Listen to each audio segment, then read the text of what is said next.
안녕하세요. 요즘 이직에 이사에 하루하루 바쁘게 살아가고 있는 40대 직장인입니다. 30대까지만 하더라도 누가 봐도 치열하게 살았다고 할 정도로 열심히 일을 했었는데요.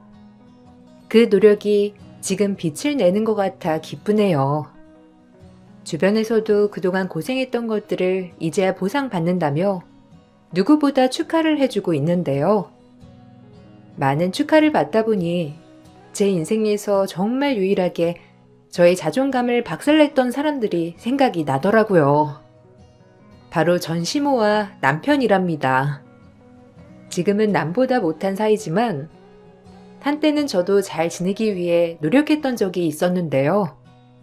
지금 생각해보면 왜 그렇게까지 했을까 싶기도 하더라고요. 혹시나 나중에 후회하면 어쩌지 하는 마음으로 좀 더 노력해보자 생각하시고 계시다면 제 사연 들어보시고 냉정하게 결단을 내리셨으면 좋겠어요. 남편은 결혼 당시 검사였고 저는 대기업 사원이었죠. 우연히 소개로 만나게 되었는데 저와 남편 모두 결혼을 생각하게 되었답니다. 문제는 시댁이었는데 특히 시모가 결혼을 극구 반대했고 첫인사를 갔을 때부터 난리가 아니었어요. 너 지금 여기가 어디라고 오니?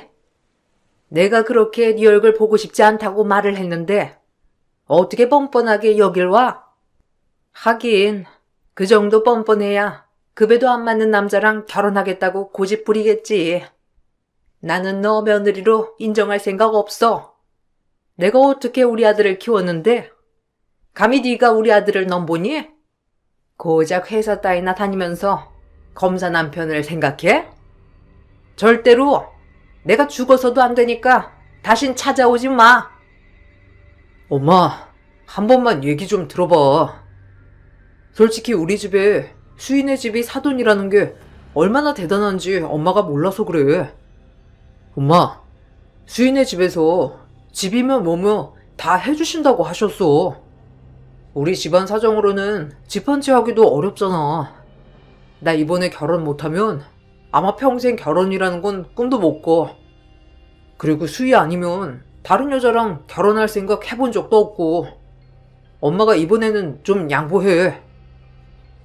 아이고 정남아, 도대체 왜 이러는 거야? 너 한 번도 엄마 말 어긴 적 없었잖아. 저 덜 떨어지는 애를 만나가지고 우리 아들도 다 망치고. 너는 도대체 무슨 염치로 여기까지 찾아와? 그 착한 아들이 엄마 말을 하나도 안 듣겠다고 하는 게 넌 말이나 된다고 생각하니? 이 꼴만 보더라도 내가 너 반대하는 이유를 알겠지? 우리 더 이상 감정 상하지 말고 그만하자. 어머님, 저 정남 씨랑 잘 살게요. 정남 씨도 그렇지만 저 역시 정남 씨와 평생 함께하고 싶어요. 제가 부족하게 보이시겠지만 그래도 앞으로 더 노력하고 노력할게요. 어머님, 너무 저 믿게만 보시지 마시고 지금 당장 결혼 허락해 주시라고 하는 말씀 아니니까 조금이라도 절 한 번만 생각해 주시면 안 될까요? 내가 왜 너를 지켜봐야 하는 거니? 애당초 검사한테 네가 어울린다고 생각한 거야? 우리 집에서 정남이는 얼마나 대단하고 훌륭한 앤지 네가 알아? 너희 집 잘 산다고 해서 내가 뭐 눈 하나 깜빡할 줄 알고? 니네 집 잘 사는 거 아무 소용 없어. 어차피 결혼하고는 남편 피 빨아먹을 텐데 너같이 능력 없는 애랑 어떻게 결혼을 시켜? 죽어도 안 돼. 시모는 끝까지 반대를 했지만 결국에는 아들의 말을 이기지 못하셨죠. 남편은 저와 결혼하는 게 아니라면 검사도 그만두겠다며 나섰고 시모는 백기를 트셨어요. 결혼식 내내 시모의 표정은 좋지 않았지만 결혼하고 나면 그래도 받아주실 거라 생각을 했고 남편 또한 결혼하고 나면 나아질 거라 생각을 했어요. 그렇지만 막상 결혼을 하고 보니 시모의 시집살이는 장난이 아니었습니다. 퇴근 시간이면 시모는 저에게 바로 전화를 해 오셨죠. 오늘 정남이 아침은 뭘 챙겨줬니? 저번에 네가 보낸 사진 보니까 너무 부실해서 안 되겠더라. 아침에는 그래도 든든하게 먹여서 보내야지. 겨우 계란말이에서 먹이는 게 어디 있니? 그리고 반찬은 전날 미리 만들어 놓는 거야? 아무리 그래도 새벽에 일어나서 신선한 재료로 바로 요리해서 먹여야 맛있지. 주부가 그렇게 게을러가지고 어떻게 할 거야? 어머님, 저 매일 새벽에 일어나가지고 밥 새로 하고 있어요. 어머님이 남편 새밥 먹여야 한다고 계속 말씀하셔가지고 저도 신경 써서 하고 있고요. 저도 출근해야 하는데 매일 이렇게 일어나는 건 힘들어요, 어머님. 반찬은 전날 자기 전에 재료만 손질해 두는 거라 아침에 만드는 거나 마찬가지예요. 너무 걱정하지 마세요. 매일 잘 챙겨서 먹이고 있어요. 반찬이 부실하다니까 뭘 잘 챙겨서 먹인다는 거야? 너는 너무 네 생각만 하는 거 아니니? 너 애초에 결혼할 때 나한테 뭐라고 그랬어? 네가 노력한다고 말한 거 아니었니? 어떻게 결혼하기 전이랑 후랑 이렇게 달라져? 난 우리 아들 그렇게 키워본 적 한 번도 없어. 늘 부족해도 아들 먹이는 밥은 내가 어떻게든 신선하고 좋은 재료를 썼다고. 엄마만큼은 못하더라도 어느 정도는 해줘야 하는 거 아니니? 좀 더 노력해. 그리고 이제부터는 매일매일 사진 찍어서 보내렴. 어머님, 사진은 좀 제가 그냥 매일 어떻게 먹었는지 통화하면서 알려드릴게요. 사진 찍어서 보내드리는 건 저도 너무 부담이라서요. 어머님 걱정은 충분히 이해하지만 저도 많이 노력하고 있는데 어머님도 조금만 생각해 주시면 안 될까요? 내가 이 정도로 배려해 준 걸로는 모자란다는 거니? 너는 정말 안 되겠구나. 너 그럴 거면 우리 아들이랑 당장 헤어져. 나 우리 아들 이혼하는 거 하나도 무섭지 않거든? 오히려 너보다 훨씬 더 나은 애 데려다 붙여줄 수 있으니까 자신 없으면 당장 헤어지라고.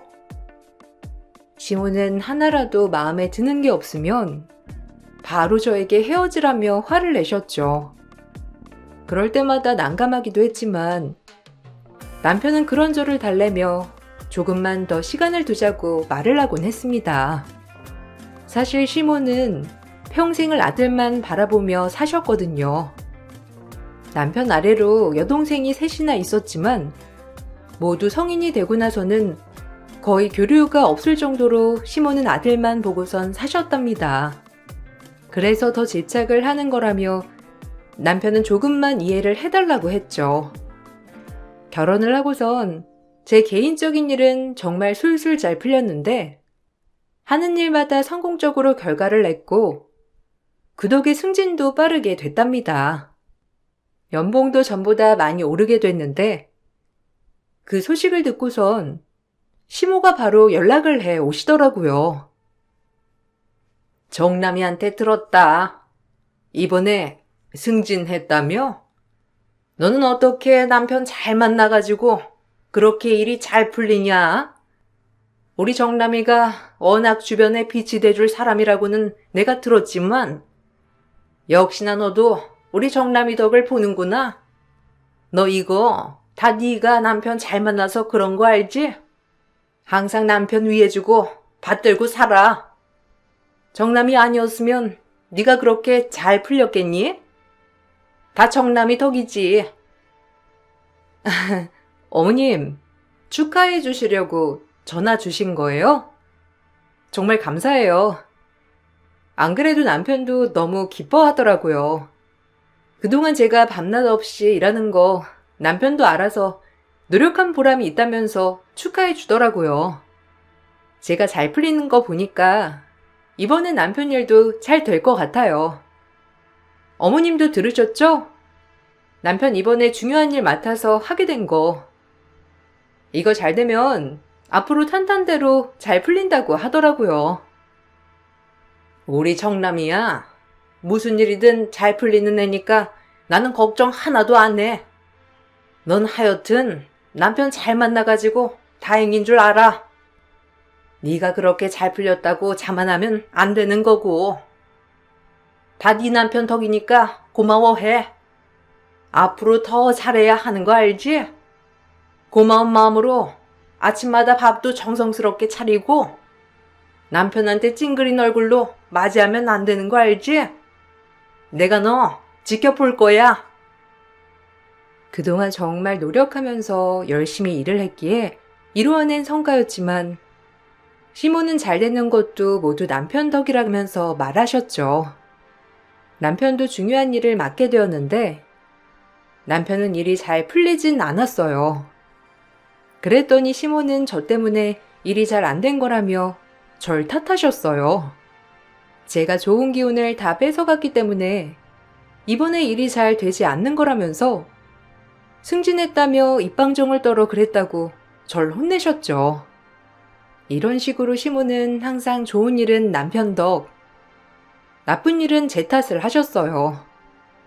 남편과 크게 다툰 적은 없었지만 갈등을 겪었던 부분이라면 돈 문제가 있었어요. 사실 저도 또래에 비해서 승진이 빠른 편이었고 연봉도 높았는데 남편도 검사라 월급이 적은 편은 아니었거든요. 아이도 없어 둘이서 버는 돈으로 충분했지만 늘 항상 빠듯하게 살았어요. 그 이유는 남편이 버는 돈 절반 이상은 시댁의 생활비로 쓰였기 때문이었죠. 결혼 전부터 어느 정도 상의가 된 내용이었지만 어느 날부턴가 100만 원씩 더 이체되고 있더라고요. 여보, 저번 달도 그렇고 이번 달도 그렇고 생활비 입금한 게 100만 원이 적던데 뭐 잘못 입금된 거 아니야? 저번 달에는 당신 여기저기 쓸 곳이 많다고 하는 건 들어서 그러려니 하고 넘어갔었는데 이번 달도 100만 원 적게 들어왔네? 혹시 무슨 일 있어? 당신 이런 적 없었는데 갑자기 확 줄어들어서 들어오니 물어보는 거야. 별 말이 없어가지고 혹시나 잊어버렸나 하고. 아휴, 그냥 좀 썼어. 나중에 월급 좀 오르면 더 넣을게. 이번 달에 엄마가 좀 필요하다는 게 있어가지고 내가 사라고 더 드렸어. 당신은 뭐 그런 것까지 일일이 다 감시를 해? 어차피 당신이 넣는 돈만으로도 살 수 있는 거 알고 있잖아. 내가 생활비 좀 안 넣었다고 뭐 얼마나 지장 있다고 그래? 당신 진짜 엄마 말처럼 내 돈 가지고 살림할 생각하고 있는 거 아니지? 일이라도 그만두려고? 아니? 그런 생각 전혀 없는데? 갑자기 왜 그런 소리를 해? 안 그래도 나 당신한테 물어보고 싶은 게 있었는데 혹시 어머님한테 나 일 쉴 거라고 말했어? 어머님이 갑자기 전화 오셔선 나보고 일 안 할 거냐면서 뭐라고 하시던데. 아니 아무리 그래도 당신 갑자기 쓸 돈이 있으면 나랑 상의를 하긴 했어야지. 나는 무슨 일 있는 줄 알았잖아. 갑자기 왜 그래? 이건 당신이랑 이미 결혼 전부터 정해진 거였잖아. 내가 우리 집에 생활비 주는 거에 대해선 터치 안 하기로 한 거 아니었어? 그리고 어차피 나중에 아이 갖고 하면 당신 일 중단할 거 아니었어? 그동안은 나 혼자 생활비를 벌어야 하는 건데 이 정도는 이해를 해줘야지. 솔직히 여자보다 남자가 정년까지 일하는 게 더 많은데 고작 몇 달 그런 거 가지고 지금 이럴 거야? 어느 순간부터 남편은 시댁에 생활비를 보내는 걸 당연하다고 생각했고 조금이라도 더 썼을 때 물어보기라도 하면 남편은 너무나 불편했어요. 그럴 때마다 전 남편에게 실망을 하곤 했죠. 남편은 시댁에 생활비를 보냈지만 전 오히려 친정에서 이런저런 도움을 받곤 했어요. 오히려 친정에서는 남편이 불편할까 싶어 친정 행사가 있어도 한 번을 불렀던 적이 없었어요. 시댁에서는 사소한 일도 꼭 며느리가 참가해야 한다고 말했고, 이런 상황들이 반복되면서 저도 슬슬 지쳐가기 시작했어요. 그러던 와중 저희 부부에게 큰일이 생겼는데 남편이 비리 사건에 연루가 되면서 검사에서 경질되었습니다.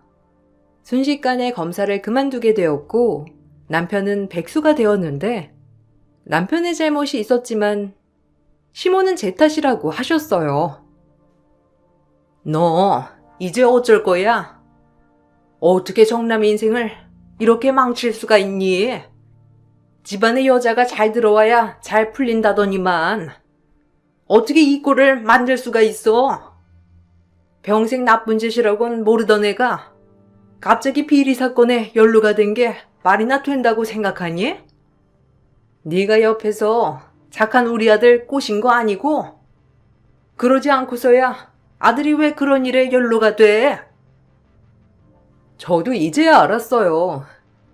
남편이 일에 대해서는 저랑 전혀 얘기를 안 나누니까 저도 남편이 그런 짓 했을 거라는 건 전혀 몰랐어요. 어머님, 저도 너무 속상해요. 어떻게 그럴 수가 있어요. 남편 진짜 다 포기하고 나왔대요.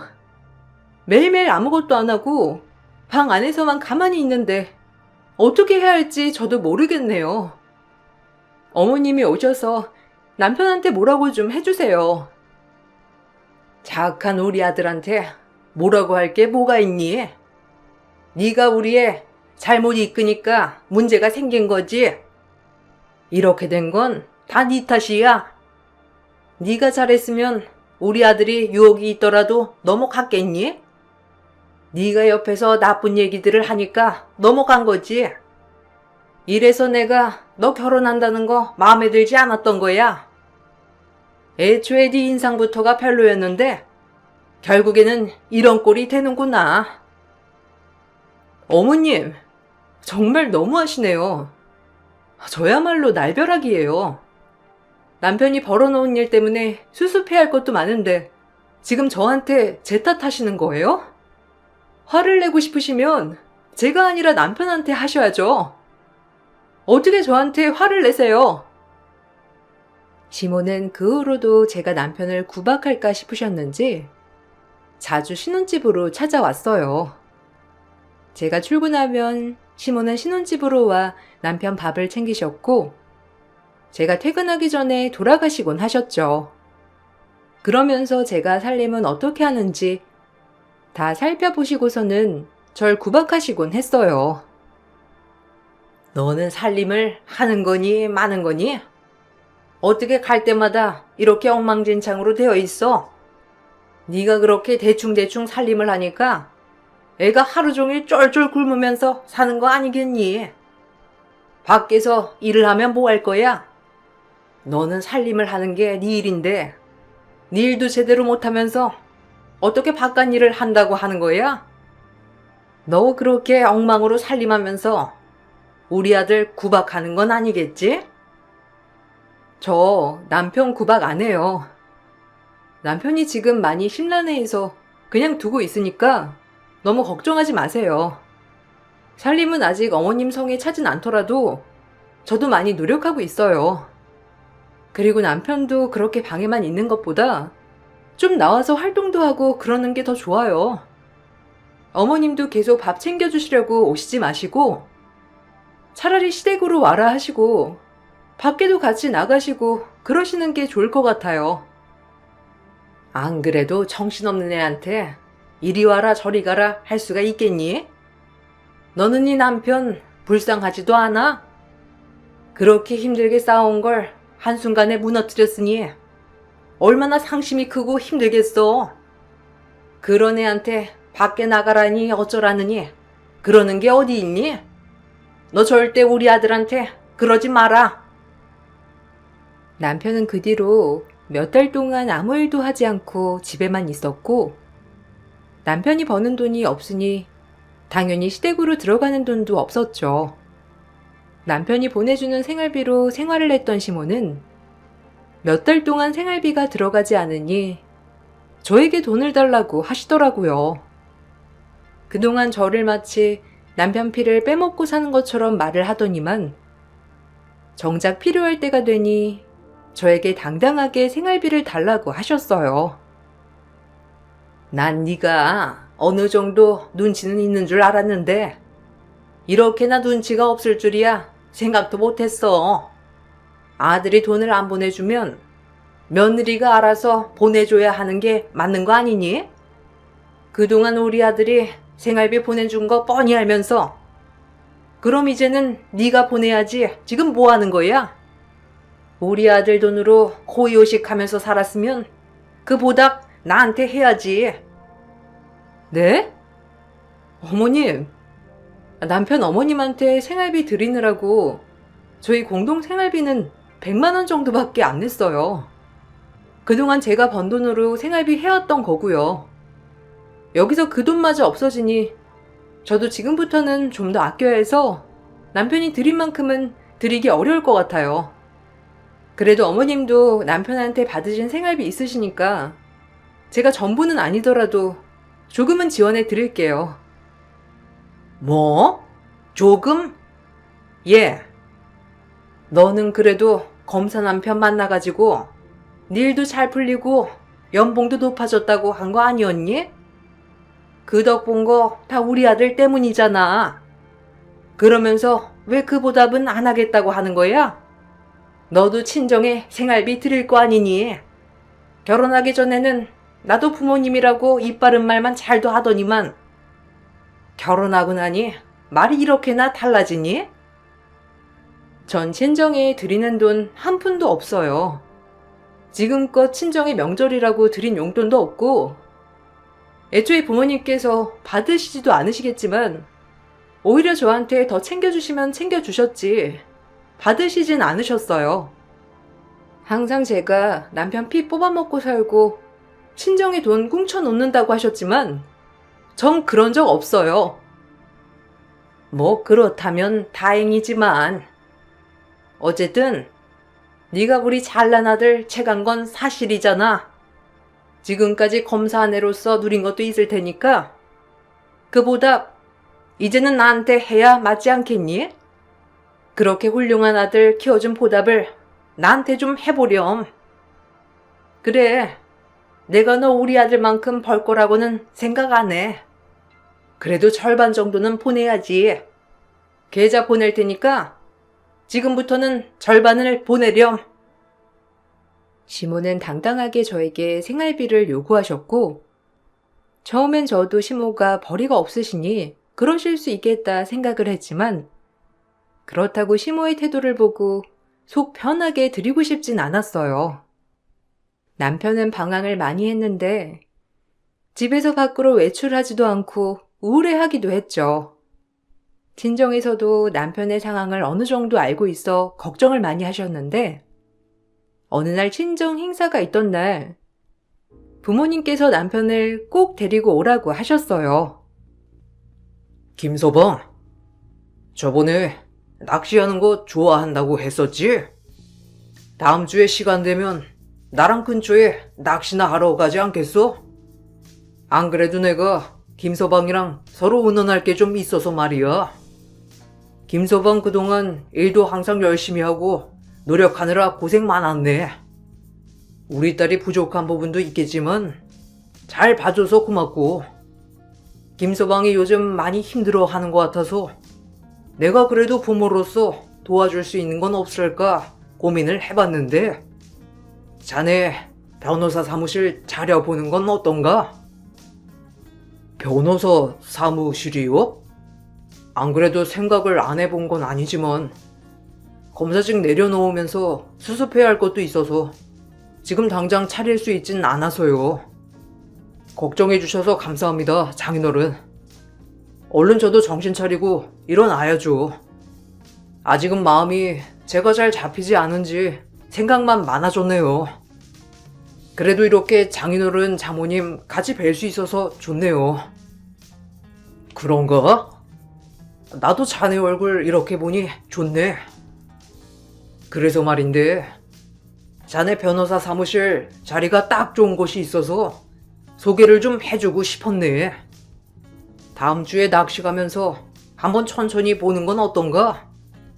구경하는 건 돈이 드는 것도 아니니? 그래도 오랜만에 바깥 공기도 좀 쐬고 나랑 이런저런 얘기도 좀 나누고 그러면서 생각 정리하는 것도 좋을 것 같은데. 자네 힘들고 어려운 건 알지만 자네는 잘하는 사람이니까 잘 이겨낼 수 있을 거야. 자네가 힘든 일이 있으면 언제든지 나한테 편하게 얘기해도 괜찮아. 감사합니다, 장인어른. 그동안 제가 제 일만 신경 쓰느라고 장인어른 장모님도 제대로 못 뵀는데 이렇게 좋지 않은 상황 보여드려 너무 죄송스럽네요. 앞으로 정신 차리고 힘내서 다시 일어서도록 노력할게요. 몇 주 동안 남편은 친정아빠와 낚시도 다니면서 마음 정리를 하더니만 어느 순간 정신을 차리고 변호사 사무실을 열게 되었어요. 처음에는 홍보도 잘 못했고 심지어 남편은 검사였다는 체면 때문에 자존심을 부리기도 했죠. 그렇지만 시간이 지나면서 친정아빠의 도움으로 소개도 많이 받게 되었고 좋은 일들도 많이 연결해 주셔서 차츰 상황이 나아지게 되었어요. 남편이 힘들어할 때면 아빠는 곁에서 많이 조언을 해주셨고 실질적으로도 도움도 많이 주시는 듯 했어요. 전 그런 친정아빠에게 감사함을 느꼈고 상황이 많이 나아지고 난 후 남편에게 조금이라도 보답을 하는 건 어떠냐 말을 꺼내게 되었어요. 여보, 우리 지금 상황 많이 좋아졌잖아. 그래서 말인데 아빠 이번에 여행 가고 싶으시다는데 우리가 보내드리는 건 어때? 그동안 아빠도 바쁘셔가지고 길게 여행은 못 갔다 오셨다는데 엄마랑 같이 짧게라도 같이 가고 싶으신가 봐. 그냥 다른 건 아니더라도 비행기 표만이라도 해드리면 어떤가 싶어서. 당신도 아빠 도움 많이 받았잖아. 지금 무슨 소리야? 장인어른이 무슨 얼마나 도움을 주셨다고? 장인어른이 그래도 조언도 많이 해주시고 그런 건 있으시긴 하지만 솔직히 그것만으로 이렇게 된 건 아니지. 내가 검사 출신 변호사니까 일이 이렇게 잘 풀리는 거지. 어떻게 장인어른 때문에 이렇게 된 거겠어? 그리고 비행기 표가 한두 푼이야? 지금 내가 잘 풀렸다고 바로 내 돈 쓰려고 하는 거야? 뭐? 당신 어떻게 말을 그런 식으로 해? 아니 나는 당신이 우리 아빠한테 도움 받은 것도 있고 하니까 그걸로 좀 보답을 하자고 그러는 거지. 그리고 당신 저번 달부터 시댁에는 다시 생활비 보내드리던데 내가 매달 우리 집 챙겨주자고 하는 것도 아니고 비행기표 이번에만 해드리자고 하는 거잖아. 근데 그것도 안 되는 거야? 당신 좀 너무한 거 아니야? 알았어. 내가 알아서 잘 챙기지 안 챙기겠어? 우리가 아무리 안정을 찾았다지만 조금 시간은 더 둬야지. 그리고 엄마는 일을 하시는 게 아니잖아. 장모님이랑 장인어른은 다 일하시고 생활하시는데 지장이 없으시니까 일단 급한 엄마 챙겨드리는 거지. 아무튼 내가 알아서 장인어른은 챙길 테니 너무 걱정하지 마. 그렇게 도움을 받을 때는 언제고 언제 그랬냐는 듯 모르는 척하는 남편을 보니 어처구니가 없었어요. 더 어처구니가 없었던 건 시모의 태도였습니다. 시모는 다시 남편이 잘 되기 시작하니 저를 경계하셨고 심지어 남편의 수입을 직접 관리하시기 시작하셨어요. 일은 점점 더 잘 풀려 TV에도 나오게 되었는데 그러면서 소문을 듣고 찾아오는 사람들도 많아지게 되었죠. 솔직히 검사를 할 때보다 훨씬 더 잘 돼서 수입 또한 더 많아지게 되었습니다. 그렇게 좋은 일들만 있을 거라 생각했던 것도 잠시 수익이 증가하니 남편은 가정이 소홀해졌고 시모는 갑자기 날 찾아와 이혼을 종용하셨죠. 솔직히 너랑 결혼한다고 할 때부터 마음에 들지 않았지만 우리 아들이 냉정하지 못해서 널 끊어내지 못한 거지. 이제는 아들도 너 싫단다. 이제는 너희들 끝내야 할 때가 온 것 같구나. 사실 객관적으로 보더라도 너한테는 과분한 남편 아니니? 검사의 남편에서 잘 나가는 변호사 남편까지 너한테는 너무나 과분한 남편이지. 지금껏 살아온 것만으로도 감사하다고 생각하면서 끝내렴. 네? 지금 무슨 소리 하시는 거예요? 자기가 무덤 파서 다 망쳐버린 걸 저랑 친정에서 끌어다가 살려놓았더니만 지금 보따리 내놓으라고 하시는 거예요? 정말 어처구니가 없네요. 어머님, 저한테 가분한 게 아니라요. 정남 씨한테 저희가 가분한 거죠. 착각도 자유구나. 누가 평범한 회사원이 잘 나가는 변호사보다 더 가분하다고 하니? 누가 봐도 우리가 더 아깝지. 네가 그러니까 일이 잘 안 되는 거야. 고작 한낱 회사원에서 끝나는 것뿐이지.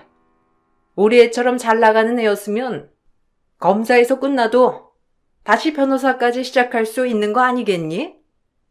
솔직히 누가 봐도 우리 아들이 아깝지. 착각은 어머님이 하고 계시네요.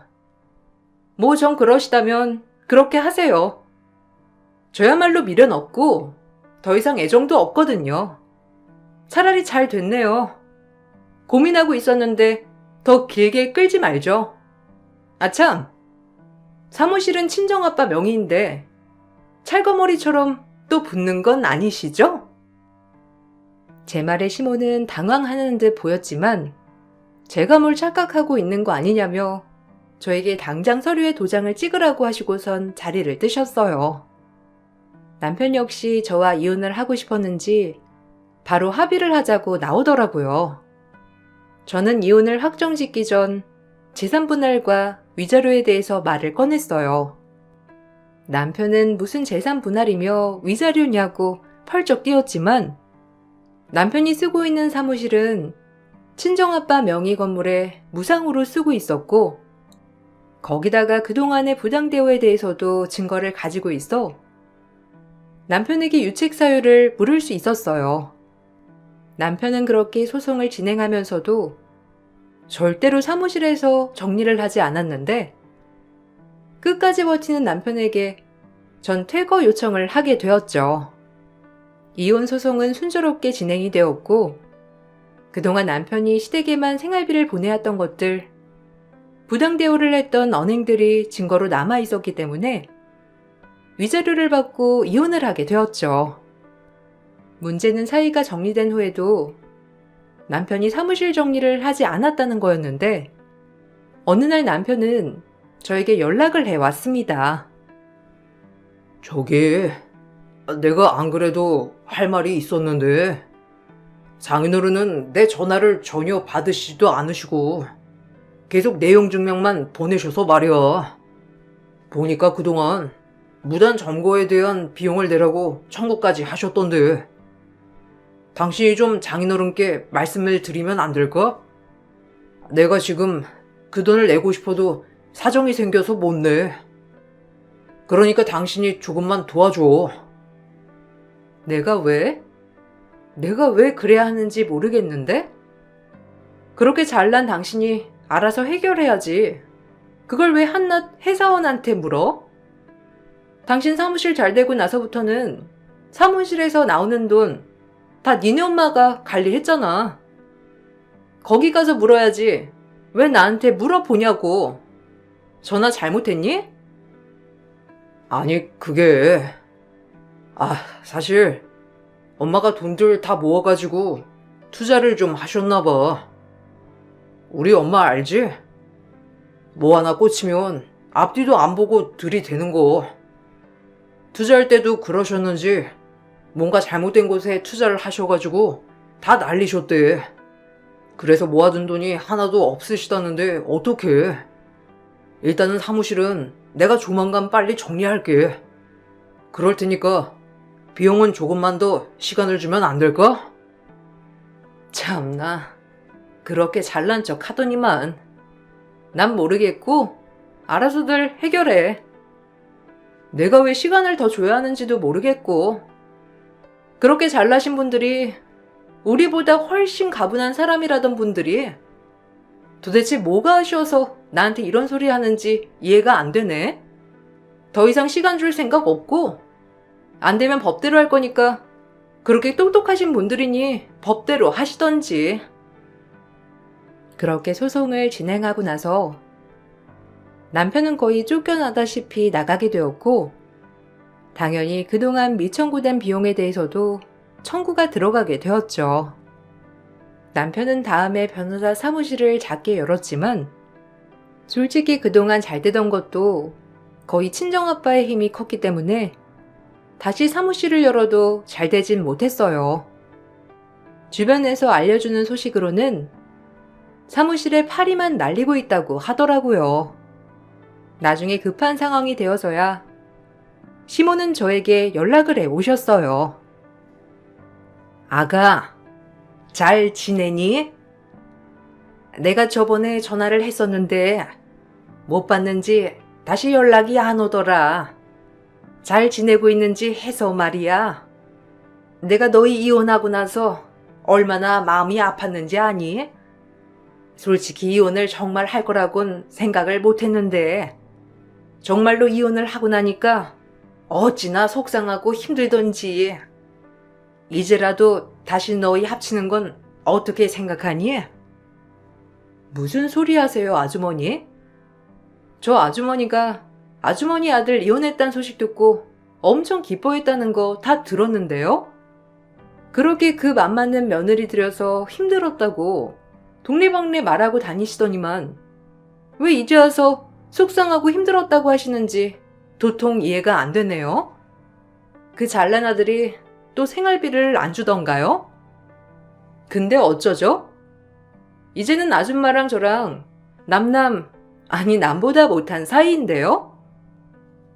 아이고 아가, 냉정하게 왜 그러니? 우리가 아무리 그래도 한때 가족이었던 사이인데 그렇게 매몰차게 말하는 건 아니지. 어쨌든 아들이 많이 힘들어해. 후회도 하는 것 같고. 나도 미안한 게 있지만 너도 마음속으로는 후회하는 게 있을 거 아니니. 우리 과거는 잊고 다시 시작해보자꾸나. 내가 이번에는 정말 잘할 테니 한 번만 기회를 타오. 후회요? 아, 그렇죠. 저도 후회하고 있죠. 더 일찍 헤어졌으면 좋았을걸. 1년이라도 제 젊음을 낭비한 게 너무나 후회가 되네요. 아줌마, 그러니까 저한테 이따위 전화하지 마시고 그럴 기회 있으시면 밖에 나가서 직접 일하시고 돈이라도 버세요. 당신 아들 사무실 파리만 날린다는 거 아시지 않나요? 저한테 1월 전화할 시간 있으면 나라만 밖에서 돈이라도 벌겠네. 그렇게 제 자존심을 뭉갰던 시모에게 마지막으로 통쾌한 한마디를 날리고선 차단을 눌렀습니다. 그 후로도 여러 번 연락을 해 온 듯 했지만 다시는 받지 않았죠. 지금은 일도 잘 풀려서 더 좋은 조건으로 이직을 하게 되었고 좋은 집으로 이사도 가게 되었어요. 이혼 후에는 오히려 주변 사람들이 정리가 돼서 좋은 인연들도 많이 만나고 있답니다. 사람의 운명은 곁에 있는 사람의 영향도 받는다는 게 맞는 것 같아요. 남편과 살 때는 늘 그 사람들을 만족시키려고 아등바등 노력했는데 지금은 절 온전히 좋아해주는 사람들과 함께하니 마음이 너무나 편안하답니다. 혹시라도 저와 비슷한 생각을 가지고 계셨다면 지금 그 관계가 건강한 거라 보기는 어려울 것 같아요. 내가 전전긍긍하며 노력하는 인연보다는 내 마음을 편안하게 해주는 인연이 좋죠. 여러분들은 그런 사람들과 함께하고 계시나요? 제 사연을 들어주신 분들 감사합니다. 여러분들에게 저의 좋은 기운과 사랑이 닿기를 바랄게요. 안녕하세요. 최근까지 결혼을 준비하며 행복한 결혼 생활을 꿈꾸던 예비 신부에서 결혼을 와장창 깨고 제 삶을 개척해 나가고 있는 30대 여성이에요. 구독자분들이 제 이야기를 어떻게 들으실지 모르겠지만 그럼에도 제 이야기를 한번 써 내려가 볼까 해요. 초등학교 상담교사로 재직 중인 저였고 예비 남편과는 고등학교 동창이었어요. 편의를 위해서 그냥 남편이라고 지칭할게요. 동창이었기 때문에 서로에 대해 굉장히 잘 알았고 20대 후반부터 만남을 이어왔기 때문에 결혼을 하는 건 어찌 보면 당연했었죠. 우리 소리가 내 며느리 될 줄 알았다니까. 너네가 고등학교 때부터 좀 붙어 다녔니? 어쨌거나 우리 시어머니와 며느리로서 한번 잘 지내보자.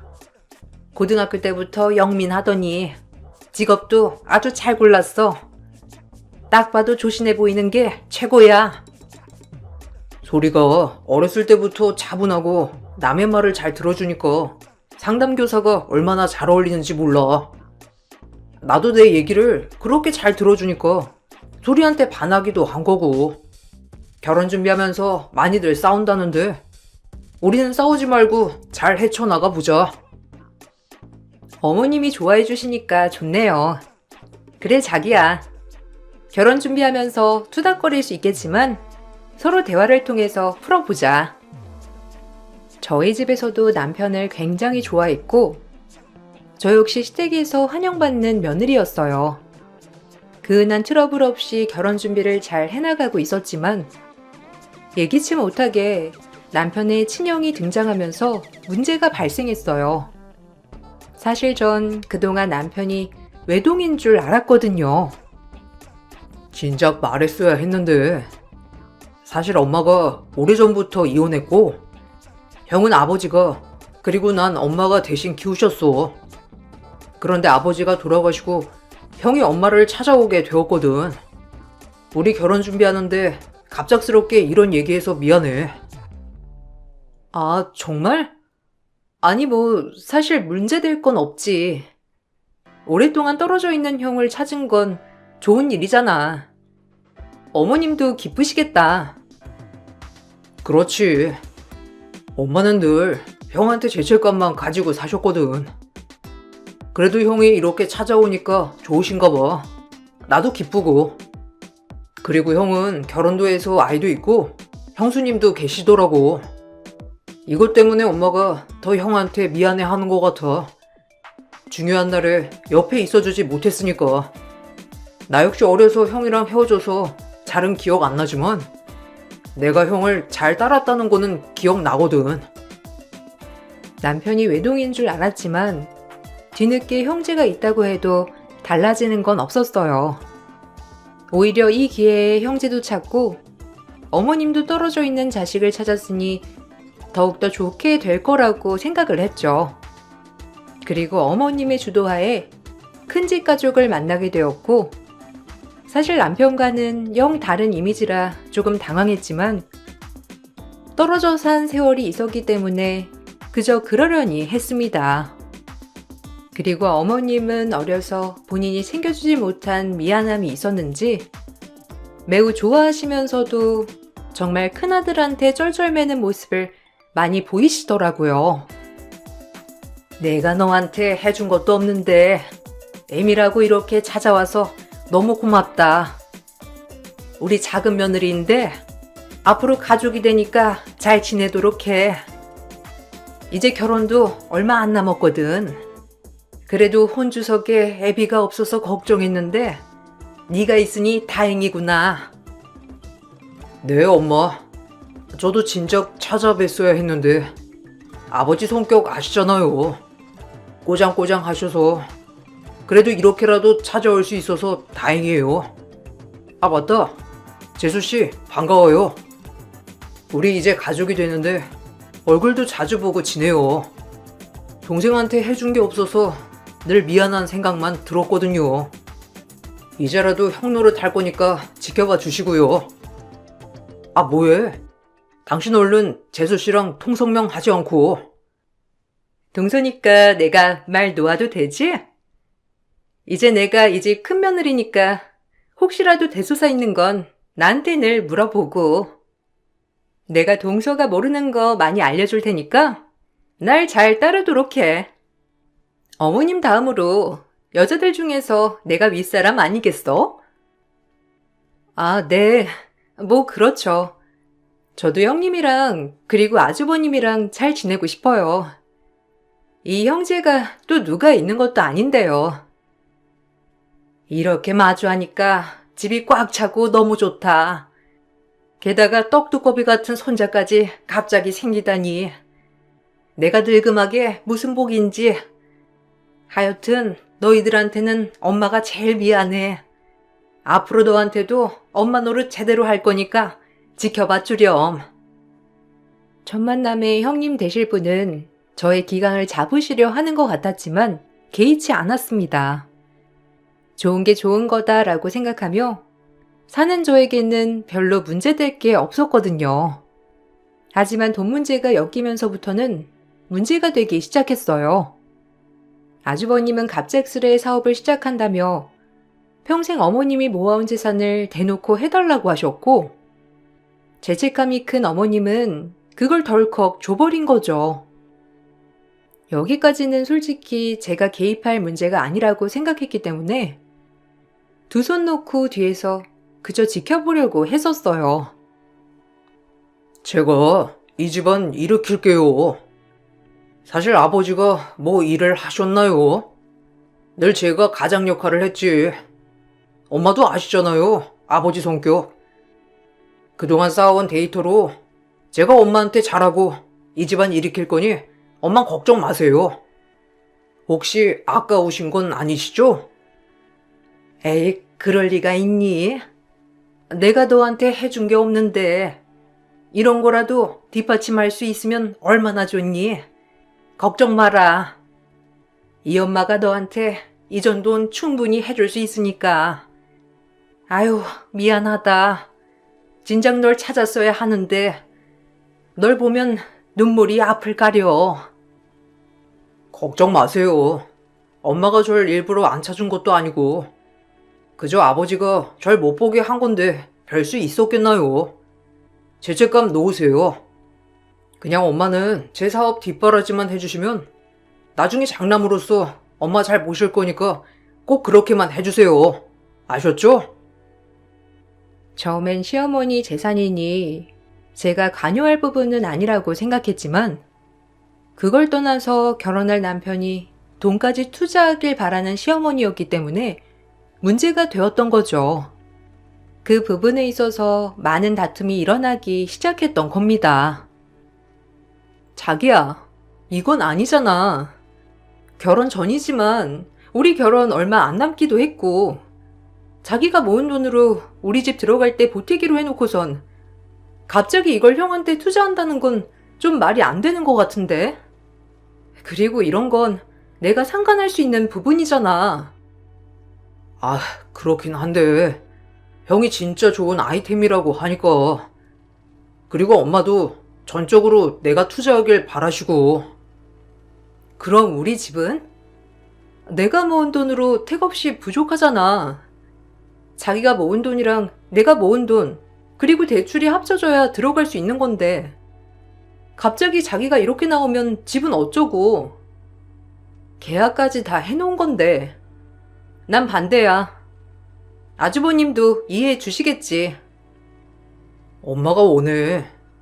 그리고 엄마가 얼마나 형한테 미안하겠어.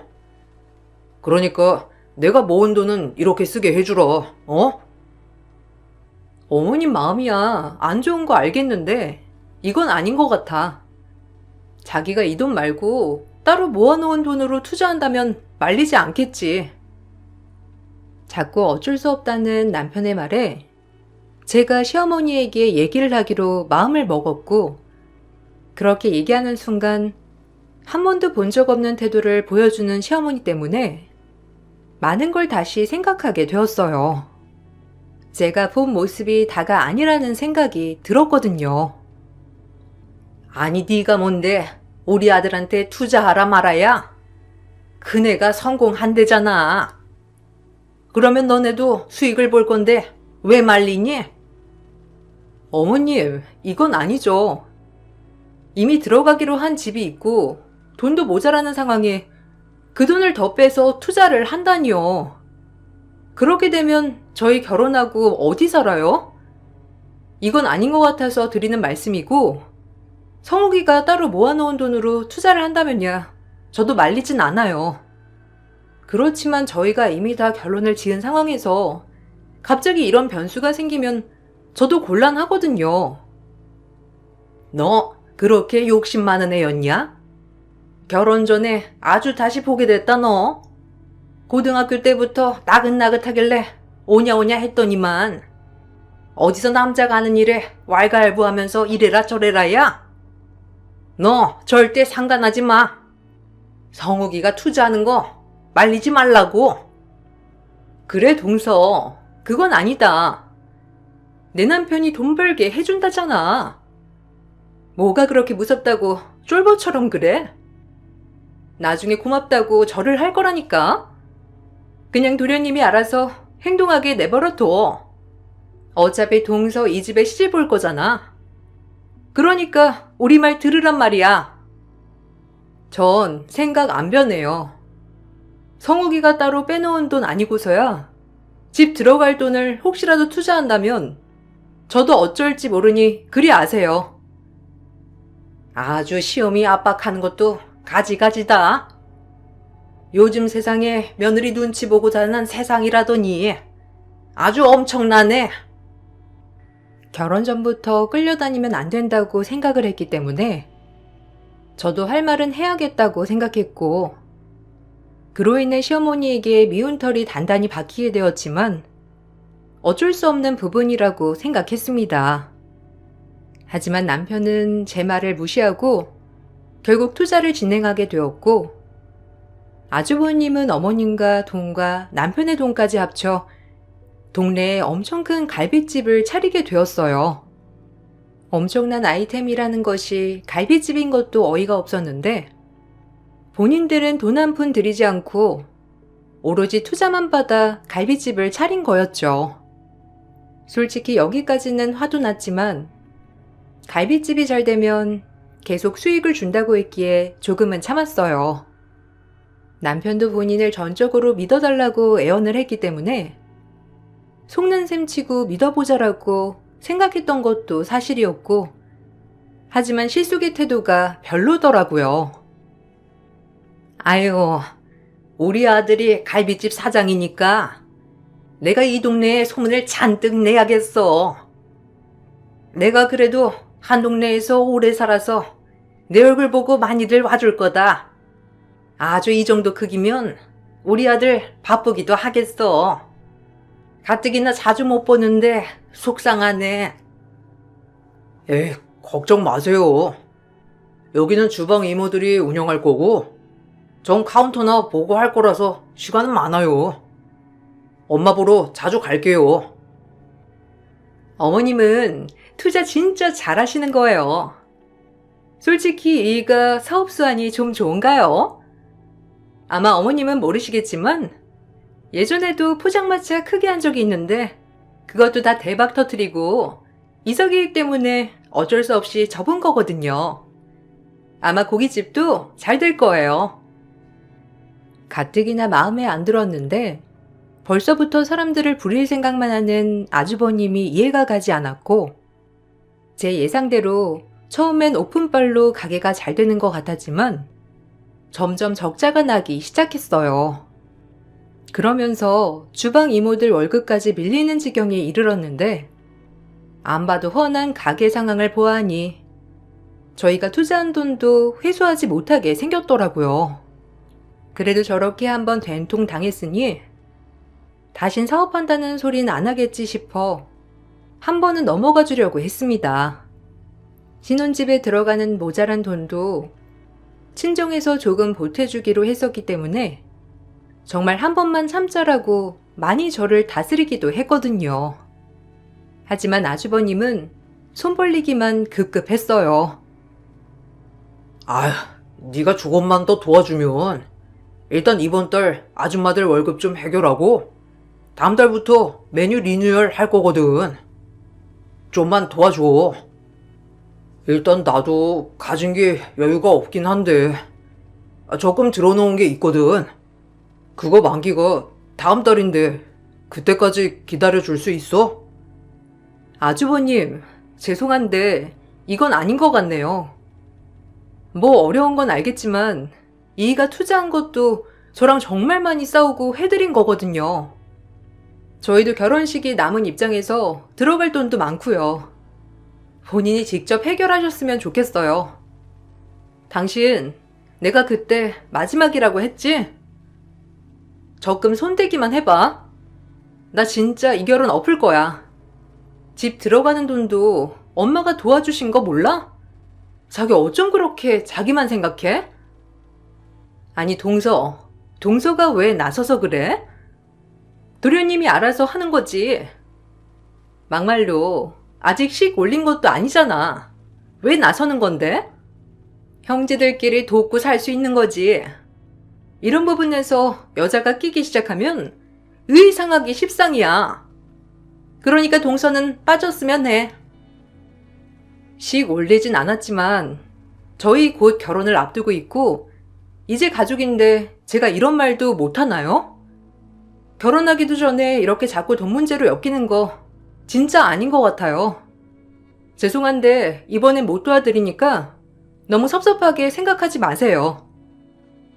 분명 우유부단한 남편이 거절을 못할 것 같아 제가 나서서 거절을 했는데 이 사실을 시어머니가 알게 되었고 시어머니는 형제들 일을 제가 나섰다며 저에게 크게 뭐라고 하셨어요. 일이 이렇게 되자 제 결혼까지 주변에서 말리는 상황이 되었죠. 아니, 성욱이 진짜 너무 우유부단한 거 아니야? 야, 결혼하기 전에 때려치워라. 나 알잖아. 우리 집도 돈 문제 때문에 사달란 거. 너 그거 형제끼리 돈 가지고 얽히면 답 없어. 성욱이 아는 입장에 내가 이런 말 하긴 그렇지만 좀 아니다 싶어. 나도 그래. 어머님까지 이럴 줄 몰랐거든. 아무리 어릴 때 헤어져서 미안한 마음이 많다지만 이건 아주버님을 위한 게 아니잖아. 그리고 점점 아주버님이 왜 이제야 찾아왔는지도 의심이 들기 시작한다니까. 나도 네 말에 전적으로 동의해. 전 이 일을 계기로 파혼을 통보했고 남편은 절대 헤어질 수 없다며 다신 안 그러겠다고 싹싹 빌었어요. 이미 식장이며 모든 걸 다 잡아놨던 터라 남편을 믿어보기로 했습니다. 저 역시 하루아침에 남편과 헤어질 수 있는 용기는 나지 않았거든요. 사실 파혼을 했다고 하면 직장에도 알려야 하고 부모님도 저에게 실망을 할 것 같아 말은 세게 했지만 실행은 어려웠어요. 아주 너 독하다. 결국 성욱이가 두 손 두 발 다 들고서야 네가 받아줬다지? 이래서 외동들이 안 되는 거야. 어쩜 형제 사이를 이렇게. 에휴, 됐어. 어차피 긴 말 해봤자 성욱이가 그만하라고 할 거고 내가 네 시숙 도와주는 건 상관 마라. 네, 어머님이 도와주시는 건 저 상관 안 해요. 어차피 도와주지 말라고 해도 어머님은 도와주실 테니까요. 아, 이제 그만해요, 엄마도. 소리가 나를 위해서 그런 거니까 엄마도 그냥 넘어가요. 근데 형을 또 어떻게 도와주려고? 어쩌긴 그 갈비집 한다고 손해가 어마어마한가 봐. 땅 팔아서 빚도 갚아주고 생활비도 좀 대고 해줘야지. 내가 어려서 못 해준 거 지금에서 해준다고 생각하면 하나도 안 아까워. 오죽 힘들게 살았겠니? 니네 아빠 성격을 내가 모르는 것도 아니고 혼자서 얼마나 끙끙대고 살았을 거야. 그러니까 망하더라도 내가 하나씩 도와주면서 같이 헤쳐나가야지. 어머님의 말이 기가 막혔지만 본인의 재산이니 뭐라 할 순 없었어요. 아주버님은 늦게 만난 어머님이 거의 구세주나 다름없었고, 어머님은 매번 아주버님네를 도와주기 시작했습니다. 이게 당연하게 되니 아주버님은 점차 일을 하지 않으면서 매번 어머님께 생활비를 타내기 바쁜 모양새를 보였고, 어머님도 점차 버거워하시는 게 저에게까지 느껴졌어요. 말이야 안타깝다, 다 해줄 거다 하시지만 평생 어머님이 모은 재산에도 한계가 있었고 매일같이 돈만 쓰는 시숙을 감당할 순 없었죠. 아유, 집도 전세로 돌리고 이제 할 것도 없다. 소리 잘 구슬려서 성욱이한테 조금 도와달라고 하는 건 어떠니? 저도 그러고 싶죠. 동서가 좀 고집인가요? 형제끼리 그렇게 돕고 사는 거지. 나중에 제가 한번 도련님한테 따로 얘기해 볼게요. 도련님이 도와주신다면 자기가 어쩔 도리 있나요? 결혼하면 장땡이지. 아, 맞다. 다음 주에 어머님, 당숙 할아버지랑 외가 이모분들 다 올라오신다고 했죠? 처음 뵙는데 음식이나 이런 거 넉넉히 준비할까요? 동서도 부르고. 우리 장남 찾은 거 많이 내게 공표하고, 소리도 이제 곧 결혼인데 어른들한테 인사시킬 겸 어른들 모셨어. 소리도 소린데 아주 우리 장남 보고 싶다고 다들 난리야. 어려서 보고 한 번도 못 봤으니 어른들이 보고 싶을 만하지. 너도 큰 며느리로서 인사하는 자리니까 단정하게 있고 잘해야 한다. 그 어른들이 돈도 꽤 가지고 계신 분들이거든. 아직까지 시숙을 어른들께 인사시키지 않은 어머님이어서 제 결혼 인사와 겸사겸사 시숙 인사 자리까지 만들어낸 어머님이었어요. 그렇게 마음에 걸리는 게 많은 결혼이었지만 남편 한 사람을 보고 결혼을 다짐했고 식구들이 다 모인 어머님네 인사를 가는 날이었습니다. 가끔 보는 조카였지만 그날 제대로 본 건 처음이었는데 대부분 조용히 태블릿 PC를 보거나 혼자 책을 보는 어린이였거든요. 그렇게 온 식구들이 모여서 기분 좋은 하루를 보내고 있었고 저 역시도 어른들과 담소를 나누며 아주버님이랑도 인사를 하고 저에 대해 덕담도 해주시던 그때 아주버님의 아들, 즉 큰집 아이가 저에게 주스를 쏟으며 말썽을 피웠어요. 어머, 아유 어쩌니? 네 원피스. 화장실 가서 얼른 닦아야겠다. 아유, 우리 장손이 활발하기도 하지. 그렇게 돌아다니다 쏟았네. 아, 괜찮아요. 화장실 가서 닦으면 되죠? 오히려 아이가 놀랬을까봐 걱정이네요. 괜찮니? 난 괜찮으니까 너무 놀라지 마. 예비시댁에 인사 가자마자 내 옷에 주스를 쏟으며 말썽 피운 큰집 아이였고 제가 옷을 닦으러 화장실에 가자마자 기어코 화장실 안까지 따라오더니 저에게 한마디를 날렸어요. 전 그 얘기를 듣고 아차 싶으면서 머리가 혼란스러워졌습니다. 선생님, 저 모르겠어요? 빨리 가요. 여긴 선생님이 있을 때가 아니라고요. 제가 누군지 모르시겠어요? 어? 무슨 말이야? 선생님이라니. 난 이제 네 작은엄마 어머, 너 용현이 아니니? 그래, 기억나. 네가 이렇게 컸어? 참 세월 빠르다. 그렇게 꼬마였는데 어쩜 이렇게 성숙한 초등학생이 되어 있어. 반갑다, 용현아. 저희 부모님 아시잖아요. 꼭 선생님한테 얘기해 드리고 싶었어요. 그러니까 얼른 돌아가세요. 제가 해드릴 수 있는 게 이거예요. 그때 선생님 아니었으면 저도 참 힘들었을 거예요. 그러니까 선생님도 행복하셔야죠. 제가 이것밖에 못 해드려요. 정말 제가 상상 초월한 조카의 정체가 드러났고 그 즉시 집을 빠져나왔습니다. 사실 그 조카는 몇 년 전 제가 상담교사를 하면서 알게 된 친구였고 부모님이 전과자로 교도소에 간 학생이었어요.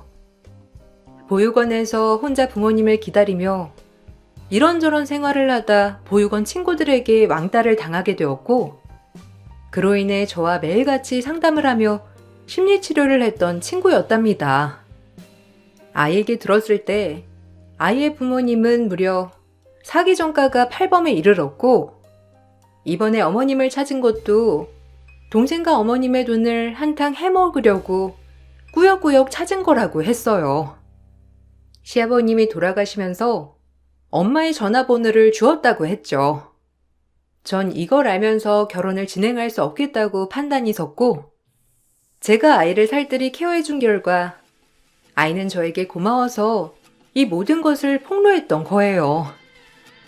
어떻게 보면 제정신을 차리게 해준 거나 다름없었고 전 남편에게 파혼을 통보했습니다. 갑자기 왜 그래? 이제 돈 사고 안 친다니까? 우리 집이랑 결혼하는 게 아니라 나랑 결혼하는 건데 왜 그래? 그러지 마. 아니, 결혼은 당사자만 보고 하는 게 아니지. 집안 대 집안이 결혼하는 건데 내가 어떻게 당신이랑 결혼하겠어? 당신 가족이랑 손절할 수 있어? 없잖아. 사실 당신네 형 뭐 어려서 같이 산 적 없다고 하지만 지금 정가 8범이야. 그런 아주버님과 형님을 내가 매일같이 마주할 수 있을까? 분명 어머님은 아들이 정가를 가진 것도 안타까워 하시겠지. 본인 돈은 쓸대로 다 써버리고 이제 누구한테 얘기하겠어? 자기한테 얘기할 때도 올 거야. 나 그때마다 못 견뎌 싸우기도 싫고. 형이 과거가 있지만 그래도 지금은 갱생하고 살고 있어. 너무 그런 쪽으로 생각하지 말아줘. 과거 없는 사람이 어디 있다고 그래. 그리고 우리 형 불쌍하지도 않냐? 능력 없는 아버지 밑에서 본인이 할 수 있는 게 뭐였겠어? 부모가 능력 없다고 다 그렇게 사기꾼으로 전락하지 않아. 거봐, 지금도 형 불쌍하다고 두둔하지? 자긴 절대 안 변해. 그리고 알고 있었구나? 지금 태도 보니까 확실하네. 이미 자기는 다 알고 있었고 굳이 나한테 얘기하지 않았던 거야. 너한테 얘기하면 네가 이해했겠어? 지금도 형한테 적대적인데 얼마나 색안경 끼고 보겠냐고. 그래서 그랬던 거야. 와, 진짜 어이없네. 색안경? 내가 너네 형한테 색안경 끼고 보는 건 죽어도 싫고 나 속여서 결혼하는 건 괜찮은 거였고? 그렇게 비약하지 마. 너 사랑하고 좋으니까 이런 거 감춰서라도 결혼하고 싶었던 거야. 내 마음 알잖아. 몰라? 제가 파혼을 통보하자 남편은 안 된다고 했지만 전 도저히 남편네 집안과 엮일 엄두가 나지 않았어요. 그리고 제가 남편에게 정가 얘기를 하는데 눈 하나 깜짝 않으며 놀라지 않는 남편을 보곤 이미 다 알고 있었구나 싶었던 것이 배신감이 차오르더라고요. 나만 몰랐구나 싶은 게 이대로 결혼했다가 나중에 알게 됐을 때를 생각하니 정말 끔찍하다는 생각이 들었어요. 아니 넌 정도 없니? 우리 성욱이가 무슨 잘못이야? 그리고 얼마나 살기 힘들면 남한테 그렇게 사기를 쳤겠어. 그런 마음 한 번 생각 못하고 뭐? 결혼을 엎어? 너 진짜 어쩜 그렇게 애가 너만 생각하냐? 지금 이렇게까지 왔는데. 그리고 네 남편도 아닌데 도대체 무슨 상관이야? 나 진짜 널 알다가도 모르겠다. 우리 불쌍한 성욱이 파혼남 만들 생각 마라. 이혼녀 될까봐 이러는 거예요. 전 절대 못 견딜 것 같거든요. 그리고 어머님도 알고 계신 거 보니까 저만 몰랐네요. 성욱 씨도 알고 있었던 것 같았는데 온 가족이 감쪽같이 저를 속이고 아마 결혼했으면 아무렇지 않게 저희에게도 손 벌렸겠죠? 저 그렇게 안 살아요, 어머님. 그리고 현실을 똑바로 보세요. 힘들다고 남한테 사기치는 게 정상인가요? 아무리 아들한테 미안한 마음이 많다고 하지만 부모라면 자식이 올바른 길을 갈 수 있도록 도와주는 게 부모죠. 그렇게 감쌀 게 아니라. 제 말이 끝나자마자 시어머니는 제 뺨을 날리더라고요. 순간 어안이 벙벙했고 뺨 맞은 게 얼마나 아팠는지 순간 아무 말도 안 나오고 이기에 시어머니 본색을 알게 된 것 같아 오히려 파혼하길 정말 잘했다고 느껴졌습니다.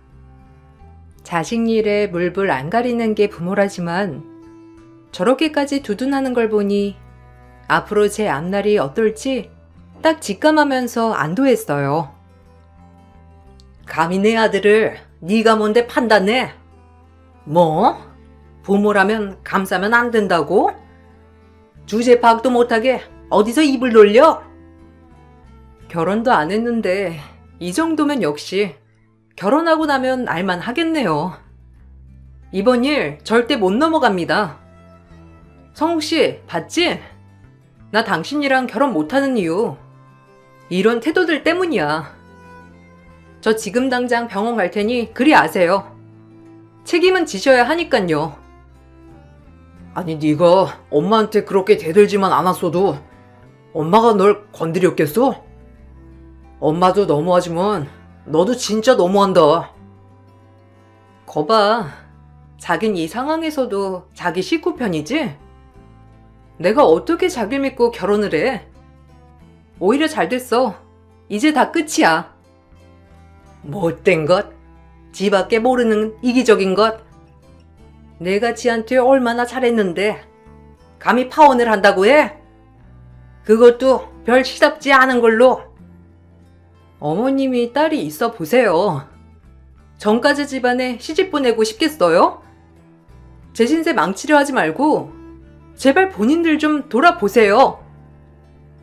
전 그 길로 병원을 가서 상해 진단서를 끊었고 전치 2주 상해 진단서에 결과가 나왔어요. 그리고 바로 어머님을 고소하였는데 제가 고소를 하자 무서웠는지 어머님은 바로 꼬랑지를 내리시더라고요. 법이 참 그랬던 게 전 이유 없이 맞았지만 경미하다는 이유로 상해죄가 인정이 되지 않았어요. 하지만 이 모습을 겪어보고 나서 결혼 전 이렇게 이런 일이 일어난 걸 정말 감사하다고 생각해야 하는 건지 싶은 마음이 들었고 오히려 사람들을 잘 알게 된 계기 같아 잘 됐다는 제 합리화를 하기 시작했습니다. 그래, 내가 너 얼굴에 손댄 건 미안해. 근데 네가 어른한테 그렇게 버릇없이 구니까 그랬던 거지. 고소 치하해 줘라. 이제 와서요? 어머님이 그렇게 뺨 날렸을 땐 뒷일 생각 안 하고 그러신 거 아니에요? 저도 정말 어머님 행동에 놀랐네요. 아, 그만해. 엄마가 미안하대잖아. 그래도 엄마가 너 그렇게 예뻐했는데 이러는 건 아니지. 한 번만 용서해줘. 내가 미안해. 그래도 시어머니 며느리 될 사이였는데 이렇게 얼굴 붉히면 되겠니? 그동안 봐온 정도 있으니 한 번만 봐줘. 나도 그때 감정 조절이 안 돼서 그랬던 거야. 내 마음이 오죽했으면 그랬겠니? 얼른 치하해줘. 부탁하마. 그럼에도 화가 풀리지 않았고 온 가족이 저를 속이려 했다는 게 아무리 생각해도 분이 안 풀리더라고요. 다행인 건 제 친구 오빠가 변호사였기 때문에 이런 일이 있을 때 위자료 소송을 할 수 있다고 얘기를 들었어요. 혼인 파탄 사유가 전적으로 시댁 쪽에 있었기 때문에 그에 대한 위자료 청구 소송이었던 거였죠. 그걸 듣자마자 잘 됐다 싶어 전 예비시댁에 위자료 소송을 걸었습니다. 시어머니가 제 뺨만 날리지 않았더라도 일이 이렇게까지 되지 않았을 텐데 하면서 말이죠. 이렇게까지 해야겠어? 그래, 내가 미안하다. 그러니까 소송은 취하해. 솔직히 우리도 지금 너 때문에 너무 힘들어. 나만 하겠니? 당신한테 속아서 결혼까지 할 뻔하고 맞는 말 했다고 시어머니한테 뺨이나 맞아대고 지금 이 상황에 당신 형네 부부는 코빼기도 안 비추고 어머님 뒤에 숨어 있는데 나만 하겠어? 신혼집엔 내가 들어가서 살 거야. 어차피 네 돈 한 푼 들어간 거 없잖아. 그 돈마저 형한테 갖다 부었으니 내가 이때 손절 쳤어야 하는 건데. 결혼식장이며 신혼여행 위자료는 네가 물어. 결혼은 네가 깼는데 내가 왜 물어? 네가 물어야지. 그리고 내가 돈이 어딨냐? 엄마가 하도 돈돈 하는 바람에 지금 형한테 다 묶여 있어. 그러니까 네가 물어. 결혼만 잘 진행됐어도 이런 일이 일어났겠어? 그러니까 네가 무는 게 맞지. 이렇게까지 하겠다? 내가 알던 김성욱 맞나 싶다 진짜. 이렇게까지 비겁했니? 진짜 잘했다. 너란 애랑 손절 친 거. 형한테 돈 갖다 바칠 때부터 줏대없다 생각했는데 네가 이 정도일 줄 몰랐어. 정말 잘된 일이다, 나한테. 또 어이없는 소리를 하길래 그럼 시시비비 가려보자고 엄포를 놓자 남편은 꼬리를 팍 내리면서 위자료 소송을 취하하면 모든 위약금은 본인이 다 문다고 했어요. 그렇게 결혼하기로 한 모든 과정에서 나온 위약금을 남편이 대신 내기로 하고 전 남편네 집에 소송을 취하했습니다. 돌이켜 생각해보니 그래도 남편과 좋았던 시절도 있었으니 이쯤 그만하자 싶은 마음도 들었고 저도 좀 지치더라고요. 빨리 이 상황을 끝내고 다 털어버리고 싶은 마음이 강하게 들었거든요.